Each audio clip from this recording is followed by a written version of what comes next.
Ya. Shalom para sahabat Narwastu, salam sehat. Kembali lagi dengan podcast ke-151 majalah Narwastu. Kembali kami mendatangi seorang sahabat Narwastu yang juga termasuk dalam 21 tokoh Kristiani inspiratif 2017 pilihan majalah Narwastu, yaitu Bapak Pendeta Dr. Andus William Wairata Magister Theologia. Beliau akrab dipanggil Pak Pendeta Wim Wairata. Beliau adalah mantan Direktur Nasional Lembaga Pelayanan Mahasiswa Indonesia dan saat ini dipercaya sebagai Ketua Yayasan LPMI. Jadi kami sekarang berada di kantor LPMI, di kantor beliau. Di tengah kesibukan beliau yang luar biasa, kami masih diberikan kesempatan untuk bisa bertemu di kantor LPMI ini. Beberapa waktu yang lalu, beliau juga sudah 3 kali datang ke kantor Narwastu untuk kami podcast. Dan ini kami kembali lagi datang ke tempat ini. Ini yang kedua kali kami di ruangan ini untuk podcast bersama Pak Pendeta Wim Wairata. Dan beberapa waktu yang lalu, LPMI juga sudah sukses mengadakan acara Expo 24 LPMI. Tapi bukan itu yang kami bahas pada kali ini. Nanti ada yang khusus bicara tentang itu, yaitu Direktur Nasional LPMI Pak Petrus Kondorurah. Kali ini kami ingin bicara tentang 79 tahun kemerdekaan Indonesia. Sebagai seorang tokoh muda nasionalis dari LPMI, kita bisa berbincang nanti dengan seorang tokoh muda, tokoh nasionalis, Bang Pendeta Wim Wairata. Saya biasanya memanggil Bang. Ya, kita sapa beliau. Shalom Bang Wim. Shalom Bang Jondro. Sehat Bang ya? Puji Tuhan, sehat. Ya, sehat. Bang Wim, Abang udah tahu kita sekarang di bulan Agustus. Ya. Kita akan memperingati kembali 79 tahun Indonesia merdeka. Sebagai seorang aktivis, tokoh muda nasionalis religius, apa yang Abang refleksikan di tengah bangsa kita 79 tahun Indonesia merdeka? Apalagi beberapa bulan ke depan kita akan memiliki presiden baru. Presiden saat ini adalah Bapak Presiden Joko Widodo dan presiden terpilih adalah Pak Prabowo Subianto. Apa yang Abang refleksikan dari situ? Bang Jondro dan pemirsa sekalian, saya bersyukur bahwa di tengah-tengah kesibukan-kesibukan tugas pelayanan, dimanapun selalu memberi waktu untuk merefleksi tentang kehidupan berbangsa dan bernegara. Karena saya percaya sebagai hamba Tuhan maupun juga sebagai warga negara, kita tidak boleh mengabaikan yang begitu ya Bang Jondro ya.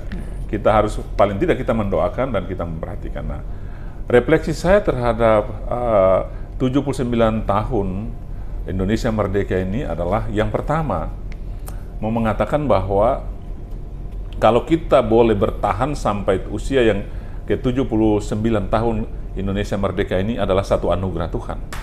Ya. Founding Fathers kita telah melakukan banyak hal untuk kita merdeka pada 79 tahun yang lalu. Dan tugas dan tanggung jawab kita adalah untuk mengisi kemerdekaan. Dan proses mengisi kemerdekaan itu sudah berusia 79 tahun. Dan yang menarik di usia ke-79 tahun ini, Bang Jondro dan pemirsa semua, kita sedang mengalami suatu proses transformasi yang sangat besar yang dilakukan oleh Pak Presiden Joko Widodo dengan tim kepemimpinannya, kalau saya bilang dengan kabinetnya, yaitu proses pindah ibu kota dari Jakarta ke IKN, Kalimantan Timur ya. Saya katakan Bang bahwa ini mengapa perlu refleksi dengan serius, karena ini bukan sesuatu yang mudah Bang. Bukan sesuatu yang biasa-biasa saja, karena keberanian yang diambil oleh Pak Presiden kita itu adalah keberanian yang extraordinary lah. Karena tidak sembarang orang berani ambil keberanian seperti ini, ambil langkah seperti ini. Mengapa saya bilang tidak semua orang? Karena kita sudah melewati masa kepresidenan sudah 79 tahun kan. Dan baru kali ini rencana pindah ibu kota itu kan bukan baru 1-2 tahun. Tapi sejak presiden pertama kita, Pak Insinyur Soekarno, sudah mencanangkan itu. Tapi baru terrealisir di tahun ini. Dan nanti tanggal 17 ini ada upacara 17 Agustus di IKN. Itu yang pertama. Secara pribadi saya bangga gitu kan.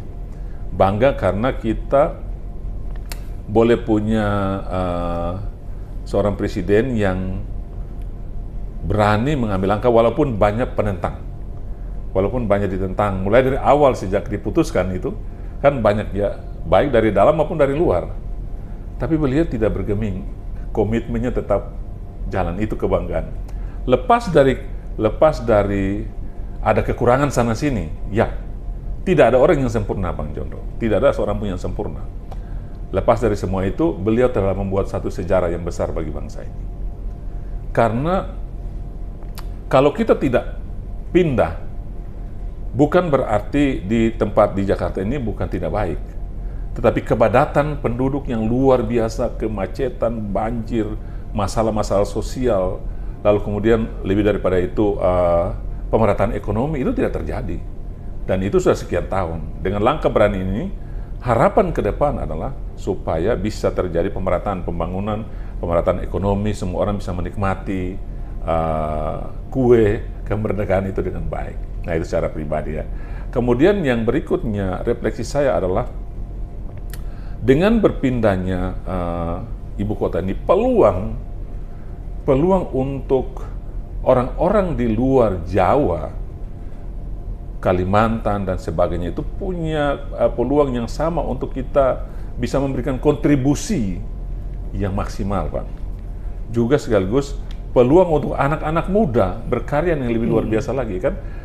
Kalau kita analisa belakangan ini kan mereka yang sudah tua, sudah lama di Jakarta itu kan tidak mau pindah. Berat sekali untuk angkut mereka pindah ke IKN. Tetapi dengan proses pemindahan ini, otomatis ini adalah kesempatan bagi generasi muda untuk ada di sana, berkarya di ibu kota yang baru. Jadi itu bagi saya itu satu yang mungkin tidak pernah dipikirkan orang lain. Iya. Terkait dengan itu, Bang Wim, apa Abang merasa bahwa pemerintahan Joko Widodo ini sangat mengapresiasi anak-anak muda? Iya, saya katakan bukan sekedar ini, tapi dibuktikan dengan beberapa anggota kabinetnya yang masih sangat muda. Itu pembuktian ya. Kemudian pergantian pimpinan seperti TNI, Polri itu kan orang-orang yang bukan sekedar karena dia usia atau dia punya angkatan, tapi masih sangat muda. Contoh dulu Pak Tito Karnavian masih sangat muda, itu dia melewati 2 atau 3 angkatan di atasnya. Habis itu kemudian Idam Aziz, kemudian lagi sekarang Sigit Prabowo ya. Sulistyo, itu juga mudah sekali kan, dia melewati banyak angkatannya itu, banyak seniornya kan. Itu menunjukkan bahwa perhatian kepada generasi muda itu sangat luar biasa. Dan terobosan misalnya pemimpin muda di berbagai daerah, itu kan salah satu terobosan yang luar biasa kan. Kembali Bang, misalnya saya tidak mau lihat dari sisi partai politik atau apa dan sebagainya kan. Nah, kalau sekarang Gibran juga kan anak muda jadi wakil presiden, lepas dari pro kontra, itu kenyataannya seperti itu. Dan masyarakat ternyata memilih dia, dan itu sudah terbukti dengan pilihan itu kan. Jadi kita suka atau tidak suka, mau tidak mau, saya jujur mengatakan ada beberapa hal tertentu saya tidak setuju, tapi ketika itu sudah terjadi, kita harus mendukung. Begitu ya? Ya. Iya. Bang Wim pernah mengatakan, dengan segala kelebihan dan kekurangannya, Pak Jokowi adalah anugerah Tuhan bagi Indonesia. Dan Abang mengatakan, jangan kita selalu menarasikan kebencian atau ujaran-ujaran yang negatif terhadap para pemimpin bangsa. Mungkin Abang bisa jelaskan soal itu apa? Ya, Bang Jondro dan pemirsa sekalian, saya mengatakan bahwa no one is perfect. Tidak ada seorang pun yang sempurna. 9 tahun kepemimpinan Pak Jokowi, kita semua bisa melihat kemajuannya luar biasa. Kita tidak bisa membanding-bandingkan, tetapi kenyataan itu membuktikan bahwa pembangunan infrastruktur, pembangunan ibu kota baru, keberanian beliau untuk membubarkan kelompok-kelompok intoleran, teroris dan sebagainya, itu sesuatu yang luar biasa sekali kan. Kita tidak bisa menutupi mata dari hal itu, lepas dari kekurangan dan keterbatasannya. Itu yang pertama. Yang kedua, jangan sampai kita itu mau mendukung atau memberikan apresiasi sekedar hanya untuk menyenangkan hati kita. Kadang-kala pemimpin itu punya keputusan dan tidak menyenangkan hati semua orang.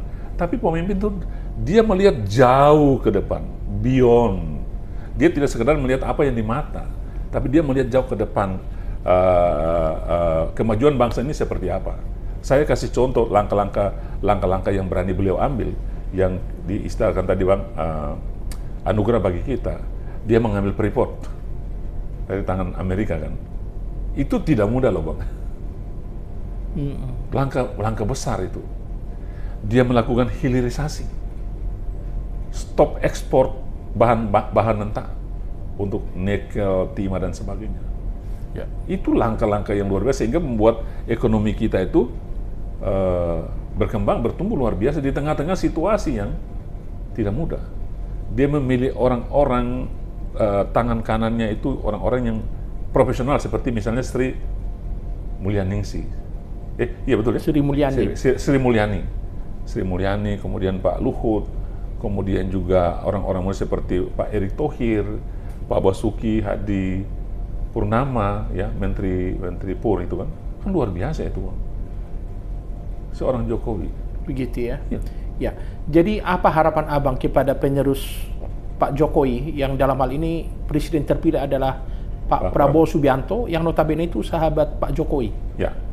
Sebelum harapan kepada pemimpin baru, saya mau harapan bagi kita semua yang lain. Kita boleh berbeda, Bang. Kita boleh berbeda dengan Pak Jokowi, tapi jangan membenci. Kalau kita membangun keperbedaan atas kebencian, itu sesuatu yang kurang bagus untuk bangsa ini. Iya. Kita harus bisa menerima apapun juga seorang Jokowi itu. Mau tidak mau, suka tidak suka, dia telah berbuat sesuatu yang besar di bangsa ini. Begitu ya. Walaupun di akhir kepemimpinan ada sedikit turbulensi lah istilahnya begitu ya. Tetapi tetap saja karyanya sudah dirasakan.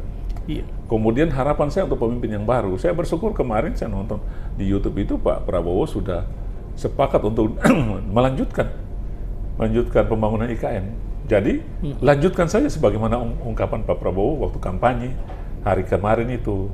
Dan biarlah kita lihat Indonesia lebih maju ke depan, jangan mundur lagi. Yang kedua, saya harap Pak Prabowo sebagai pemimpin baru lebih merhatikan generasi muda lagi lah Bang. Iya. Beri kesempatan untuk anak-anak muda yang berkarya lebih luar biasa lagi. Ya jangan orang-orang itu saja maksud saya. Tapi bisa menemukan talenta-talenta baru yang mungkin saja hari ini kita belum tahu. Supaya bisa membuat kemajuan yang lebih luar biasa. Saya kasih contoh di sepak bola, boleh kan? Boleh. Ya sepak bola itu coba mereka lakukan naturalisasi. Dengan mengambil orang-orang Indonesia yang ada di luar, yang talenta-talenta, kan jadi bagus akhirnya. Kemajuan kan itu. Yang dilakukan Pak Erick Thohir. Bisa juga dilakukan Pak Prabowo dalam konteks anak-anak muda maksud saya begitu ya. Anak-anak muda pintar-pintar alumni dari ITB, dari UI, dari UGM, dari Unair, dari Undip, dari kampus-kampus swasta yang strategis yang luar biasa. Ayo. Nah, lalu yang kedua, harus betul-betul harapan saya untuk pemimpin baru itu jangan korupsi. Jadi teladan supaya negeri ini bisa lebih maju ke depan. Itu harapan saya seperti itu, Bang. Iya. Terkait dengan anak-anak muda atau kaum muda. Iya. LPMI punya tagline ya. Iya. Mahasiswa hari ini, pemimpin hari esok. Betul. Nah, kalau kita kaitkan tadi dengan yang Abang sampaikan, ya, pembangunan di tengah bangsa ini harus terus berkelanjutan. Iya. Ya, ada banyak hal yang sudah dilakukan presiden yang lalu-lalu dan ini perlu dilanjutkan oleh presiden berikutnya. Nah, kalau begitu apa yang selama ini Abang serap dari anak-anak muda Indonesia? Abang kan suka ke berbagai daerah kan? Betul. Bertemu dengan anak-anak muda Kristiani misalnya di berbagai daerah. Betul. Saya yakin Abang dari Aceh sampai Papua sudah Abang jelajahi ya. Sudah. Untuk saat ini menurut Abang, apa yang perlu dibenahi pemerintah terkait dengan situasi atau keberadaan anak-anak muda? Silahkan Bang. Ya. Saya berharap pemerintah memberikan kesempatan yang lebih luas lagi bagi anak muda. Yang kedua, pemerintah tidak pemerintah harus berlaku adil. Jangan melihat orang itu dari latar belakang agamanya. Ya Bang. Apakah dia Kristen, dia Islam, dia Hindu, dia Buddha. Pilihlah mereka yang terbaik. Jangan berbicara berdasarkan mayoritas minoritas. Tapi berdasarkan kualitas. Itu yang kalau Abang minta saya berharap apa yang dilakukan pemerintah. Jangan berlaku tidak adil di kalangan muda sekarang ini. Ya. Pemerintah harus jujur, harus lakukan. Kita tuh sejajar di mata hukum.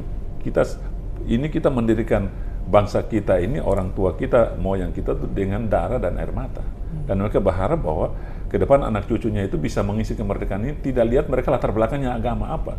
Nah sekarang ini kan kelihatannya tuh bangun atau pilih orang itu berdasarkan agama begitu loh. Itu masih ada Bang ya? Di berbagai daerah ya? Masih ada itu Bang. Nah untuk anak muda di seluruh Indonesia ini kan mahasiswa itu kan kami berharap tuh, terutama mahasiswa kami berharap diberi kesempatan yang sama, bersaing. Ayo, supaya kita bisa membangkitkan bangsa ini bersama-sama. Jangan karena kita agama Kristen kemudian kita didiskreditkan, dikasih porsi yang kecil. Kalau memang dia layak, berikanlah dia kesempatan untuk itu. Karena anak muda Kristen, mahasiswa Kristen pintar-pintar Bang. Iya. Pintar-pintar Bang. Tapi Abang tadi menyinggung soal pintar itu. Iya. Bagaimana dengan karakter atau secara keimanan? Apa Abang melihat sudah mumpuni Bang, generasi muda Kristen? Itu karakter itu proses, tidak satu hari. Tuhan sudah berikan mereka kepintaran. Nah, Lembaga Pelayanan Mahasiswa Indonesia dengan teman-teman dari lembaga yang lain, organisasi Kristen yang lain, membina mereka untuk karakter itu. Gereja bertanggung jawab untuk membina mereka. Tapi mereka sudah punya dasar yang Tuhan kasih itu, yaitu kepintaran. Tinggal gereja bina mereka, lembaga-lembaga seperti LPM ini bina mereka. Mereka akan jadi orang-orang yang luar biasa. Satu contoh Bang, satu contoh praktis. Saya sebut saja salah satu bupati di Sulawesi Tengah, Morowali Utara, namanya Dr. Delis. Itu alumni LPMI dari Unhas, Universitas Hasanuddin Makassar. Umur berapa Bang? Dia mungkin baru umur sekitar hampir 40 kan. Masih sangat muda, jadi bupati Bang. Dan dia tidak bayar. Dia orangnya punya integritas. Dia jadi anggota DPR.